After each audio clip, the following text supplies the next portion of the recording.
secret babies, killer half-siblings, and too many ghost faces to count. Need a refresher on the many massacres of Woodsboro? This spoiler-filled Scream timeline has you covered. As resident horror expert Randy Meeks reveals via recorded VHS tape in Scream 3, the introduction of an unexpected backstory may just mean that our heroes are in the final installment of a horror trilogy. While this didn't turn out to be the case considering the additional sequels that followed, Scream 3 still provided some important information about the early life of Sidney Prescott's late mother. In the late 1970s, Maureen Prescott left the town of Woodsboro to become a Hollywood star. Under the stage name Marina Reynolds, she acted in 3 films during her short career, all horror projects directed by famed studio head John Milton. As Gale Weathers and Jennifer Jo Lee discover in Scream 3, Milton sexually assaulted Maureen, leading to her decision to return home. After returning to Woodsboro, Maureen met and married Neil Prescott, and the couple welcomed Sidney into the world sometime in 1981. 16 years later, the past comes back to haunt Maureen in a deadly way. As he reveals himself to be the Scream 3 killer, Roman Bridger delivers a passionate and deranged monologue detailing how he finally tracked down Rena Reynolds in Woodsboro after searching for her his whole life. It's 1995, and Roman explains that he knocked on her door and thought that she would welcome him into her home, but she rejected him for a new life and family. She slammed the door in my face, and she said I was Rena's child and Rena was dead. And it struck me. What a good idea. Roman soon discovered that Rena, Maureen, had a reputation around town. He captured footage of Maureen meeting up with Cotton Weary and Billy's father outside of town. Roman shared this discovery with Billy, instructing him on how to get revenge, and now he had an accomplice and someone to frame. Meanwhile, Billy, who's in an on-again, off-again relationship with Sidney, hooks up with Christina Carpenter and ends up fathering a child in secret, Sam Carpenter, who would go on to face Ghostface in Scream 2022 and Scream 6. Death returns to Woodsboro when Casey Becker and her boyfriend Steve are brutally stabbed to death in 1996, kicking off a string of murders that will haunt the town for decades. At the center of the deadly action is local high school student Sidney Prescott, who at first has no idea that the killers are hiding in plain sight. Principal Hembry is the next one to die, followed by Tatum and cameraman Kenny. Sidney's boyfriend Billy does little to console her, instead placing the blame squarely on her shoulders. As Sidney and her teenage friends deal with grief and fear, the adults of Woodsboro are also affected by the case. News anchor Gale Weathers leads local coverage of the murder spree, striking up an unlikely yet flirtatious friendship with Deputy Dewey Riley.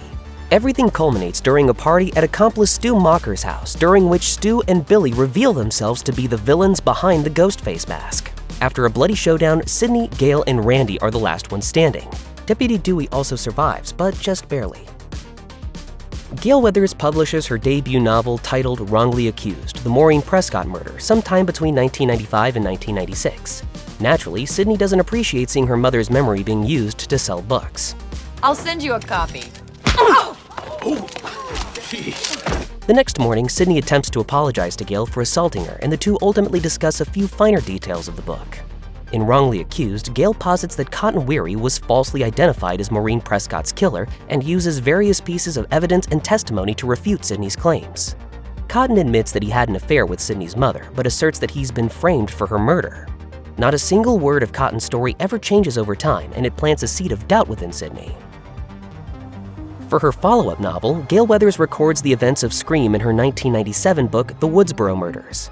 Considering she was greatly involved, both as an investigative reporter and a Ghostface target, no one is better suited to bring all the titillating details to print. She keenly recalls the events through her singular perspective while centering the action around Sidney Prescott.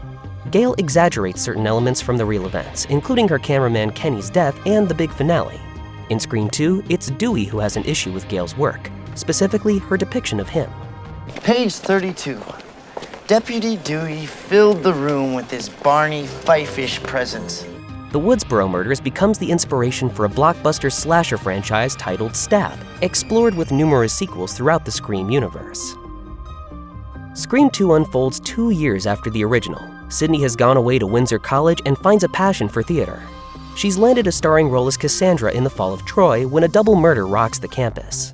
The victims are students Maureen Evans and Phil Stevens, who meet their grisly ends at a midnight screening of Stab. Once again, Sidney sits in the eye of the storm, along with Dewey, Gale, Randy, and some new faces as they scramble to determine the identity of the killer. This time, the body count is higher and the kill sequences are much more elaborate, as Randy is quick to explain. Let's assume the killer, or has a half a brain. He's not a Nick at Night rerun type of guy. He wants to break some new ground. Sorority sister Cece Cooper, Sydney's roommate Hallie, and ultimately Randy himself meet their untimely ends at Ghostface's knife. In the finale, an amateur news reporter reveals herself to be Billy's mother and the mastermind behind the latest serial killings. With her son gone, she's become a maternal figure to her boyish accomplice Mickey, who seeks to use the murders to become the central figure of a massive serial killer trial. A shootout erupts on the theater stage, with Gail suffering a flesh wound and falling into the orchestra pit. Mrs. Loomis holds Sydney at knife point and attempts to emotionally manipulate Cotton Weary into shooting Sydney in exchange for primetime news coverage. Fortunately, he has a heart and shoots the deranged mother instead. 3 years later, Sydney has changed her name to Laura and gone into hiding. When Scream 3 kicks off, Sydney works as a counselor for a women's domestic violence hotline and spends her free time walking her dog Cherokee. Her father Neil shows up from time to time to deliver groceries she needs, and it appears she's making the best life she possibly can, except for recurring nightmares about her mother. Meanwhile, a vindicated Cotton Weary has finally regained footing with the public, so much so that he's become the host of his own talk show. In the opening, he's stuck in traffic when he gets a call from the new Ghostface, who threatens to kill his girlfriend. Cotton rushes home and Ghostface is waiting to stab him straight in the heart. Scream 3 follows the production of Stab 3 with a cast of doppelganger actors as the newest victims. Director Roman Bridger adds a flair for the dramatic in his approach to Ghostface, revealing in the third act that he's Sydney's long-lost brother and the first child of Maureen Prescott. He lays out his vengeful plans with relish, but it's not enough to distract Sydney from taking him down. A decade is an eternity in the movie world, so Scream 4 is like reconnecting with friends you haven't seen since high school. Sydney has triumphantly moved on with her life and written a memoir titled Out of Darkness. She's no longer willing to be a victim and instead has learned to take charge by rewriting the narrative. The promotion for the book revolves around the 15th anniversary of the infamous Woodsboro Murders, setting the film's events in September 2011. The town looks pretty much the same as it did all those years ago, and a new group of fresh-faced teens, including Sydney's cousin Jill and her best friend Kirby, are put up on the butcher's block. With commentary digging into the trend of horror remakes, Scream 4 is essentially a reimagining of the 1996 original, in spirit at least. The story flips expectations, like misdirecting the audience with a false ending, as resident film geek Charlie describes, before ending with a big finale. Instead, the third act unravels across 2 locations, initially Kirby's house and later the hospital, and taps into influencer culture. The killers, revealed to be Jill and Charlie, will seemingly do anything in their quest for fame. As of Scream 6, there are 8 Stab movies so far. The original Stab, directed by Robert Rodriguez, was introduced in the iconic opening of Scream 2 during a rowdy midnight screening, placing the film's release in 1997. Based upon Gale Weathers' The Woodsboro Murders, the initial Stab trilogy was solely based on Sidney Prescott's life. Sidney threatened a lawsuit if they continued, so subsequent sequels branched off and explored other storylines. Scream 4 also clues the viewer into the progress of the Stab series, as the opening scene is an intro within an intro. The opening scene of Stab 7 is apparently a scene from Stab 6. Well, it begs the question that if the beginning of Stab 7 is Stab 6, then is the beginning of Stab 6 Stab 5? And if so, what is Stab 4 about? You're overthinking it. In Scream 2022, the character Richie comes across a video review for Stab 8, or rather just Stab. And can we talk about the title? Stab? What, just like the original? Just call it Stab 8. It's Stab 8. You're not fooling anyone. Earlier in the film, Liv identifies the director of Stab 8 as the Knives Out guy, Rian Johnson, as well as the release date being in 2020.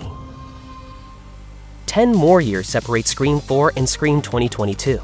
This particular bloodbath marks the 25th anniversary of the original, meaning that it's actually set in 2021. Sidney Prescott has put the past further in her rearview mirror, having gotten married to Mark from Scream 3 and became a mother to several young girls. The central victims this time are Sam and her younger half-sister Tara. Woodsboro has returned to its quieter, more idyllic days, with ghosts of the past only lingering in hushed rumors and gossip. When Ghostface strikes, though, he comes back with a vengeance. Everything goes back to the past, from the primary targets, each connected to the original killers, and the return of the original trio.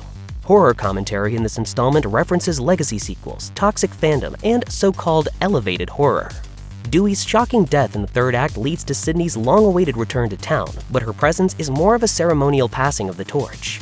The 2 killers, Richie and Amber, met on a Stab subreddit and conspired to create their own version of Stab with actual stakes. Sam, who's plagued by visions of her dead dad, Billy Loomis, uses her familial lineage to save the day by doing some stabbing of her own.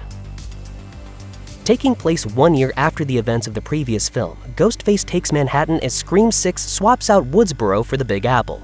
Sam and Tara have moved to the city for Tara's college studies. The Meeks Martin twins, Chad and Mindy, have followed suit. Sam tries to pick up the pieces of her life after the brutal events of Scream 2022, but an online rumor that she framed Richie and Amber has invaded her life. A new book from Gale Weathers doesn't help her situation. Nice try, sweetie, but I've done this dance before. Meanwhile, Sydney is nowhere to be found, and she's revealed to have taken Mark and her kids somewhere safe just in case. Scream 6 has the most ghost faces out of any movie in the franchise so far, with a grand total of 5. Film students Jason and Greg are the killers in the opening sequence, but they're taken out by yet another ghost face before they can do too much stabbing. Instead, the true killers are Tara's roommate Quinn, Chad's roommate Ethan, and their father, Detective Bailey.